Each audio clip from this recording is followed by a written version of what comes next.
All right, listen, I know I'm late to the party, okay? But here we are. I tried to get a video out earlier. It's not my fault. I swear this time it's not my fault, but a lesson has been learned when dealing with third parties. So there's going to be more content from me about the Bob. Don't think that I'm just going to disappear after uploading this video again. I made a Twitter post basically to hold myself accountable, and it's been a bit of a rough start with it. So I guess we'll call it a better late than never, lesson learned, and more Bob content on the way. But speaking of which, I think the crossover's sick. The 400 Mammoth coins is a bit absurd.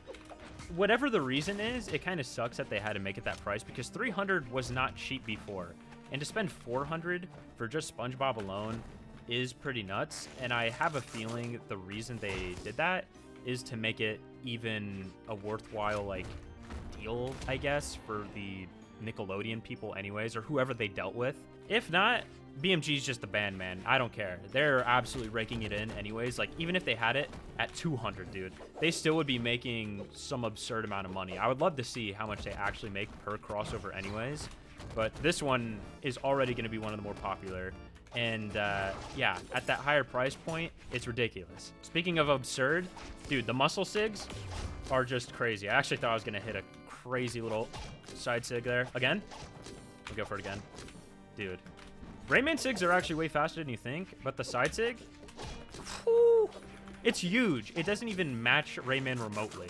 If you go in the hitboxing and look at it, the fist at the end, I'm pretty sure, is smaller than, like, the size of Rayman's fist on the actual hitbox. And then, like, in between, the muscles are huge compared to, like, you know, the non-existent arm of Rayman. So it is a little bit weird, but, you know, it does look cool. I don't know what else they would have done for SpongeBob on those SIGs, so I get it. I gotta say, though, the axe SIGs are pretty cool. I don't have too much of a problem with them. Like, the side SIG might be the most broken just because it's like, oh, what is he doing? Why is he turning around? Oh, wait, he's coming towards me, right? This SIG, I mean, it's Rayman down SIG. It's inherently broken anyways. I gotta say, the hammer looks pretty odd. I get they wanted to use the guitar. That makes the most sense for sure. But still, kind of, like, strange in proportions. Because ain't no way. This is like a cello, dude. This isn't a guitar. This thing's massive. Oh, that's all my practice out the window. We got that. All right. Definitely Mafioable. I can't believe I misinputted that. Come on. Oh, there we go. 100% true, dude. 9-Dex Hammer is amazing. The Net Blasters. The newly buffed guns. Oh, yeah. Patch in general. Kind of whatever. But, it's like...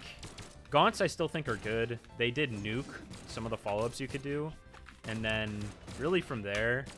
I mean, what else is there to even talk about? Spear, I guess, is kind of meh now. I still think a lot of the stuff you could previously do, you can do now. No axe changes is probably the saddest thing.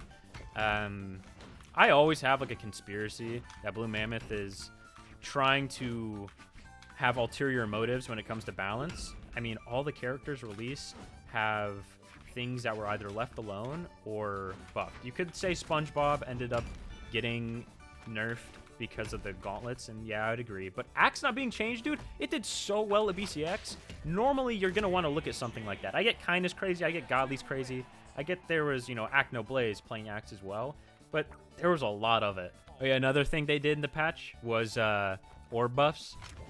It's still, like, a patch where I think you can play mainly what you like, but if you're not going to play Axe, it does feel slightly troll. Because it is a pretty good weapon to have just at the ready. I also am scared we're going to see a little more Azoth. Azoth has been like Dusk. He's just been getting more and more buffs, and people refuse to play him. At most, there's been like one Azoth player in each region at a time. You're gone. This SIG exists on Patrick. Dude, how do you even know what's going on? Because that's not even close to the Tarot side SIG. The other one's all right, right? You know, you got that, and I think I'm kind of a liar because that exists. I think that one's pretty insane. Because when you think about it, Roman Reigns, you know, he's on the ground. Taros in general stays on the ground when you do the D-SIG. But this one, he literally just ends up sitting on a seahorse in the air. And I got obliterated. Patrick also got a crazy shape for the hurt boxing. It's actually wild. Like, SpongeBob is a little short. Sandy's kind of whatever. But, dude, he's in his full starfish form. I mean, the center of him is pretty round, so it matches. But then his head is just, like, crazy. Like, look at the difference. Look at the difference between Red Raptor and me. This is actually, like, monumentally different. And he dies in yellow because he tried to extend with me on Battle Boots because Battle Boots are broken and he thinks he can get away with anything. I don't appreciate that whatsoever. Zelchi. All right, I had to run it one more time with the 9 decks. Dude, listen. I don't have many opportunities to play Cassidy. The last time I was playing this character seriously was literally in 2019 BCX.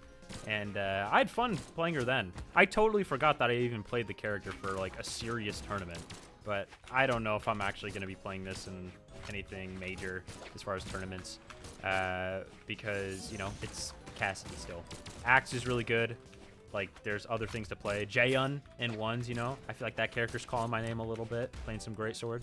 But it's experimental, so let me have my fun. Borderline impossible when you're fighting against Loki. Because how did they not properly nerf this character?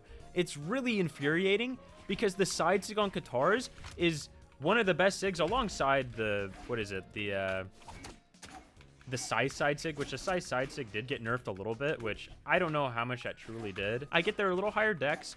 It doesn't make much sense to me, though. To hit behind, to remain in the air, I feel like that is a lot.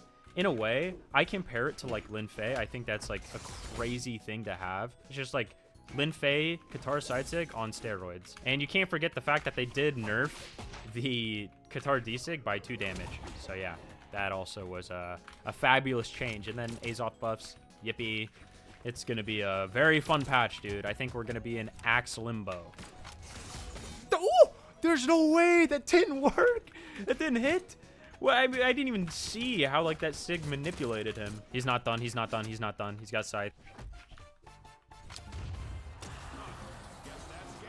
Oh, we're serious. You could tell he was ready to do some sort of comeback because he was doing his little dash back and forth, dude. Yeah, all right. I'll give you the emote. But, I mean, that's the whole crossover patch, really.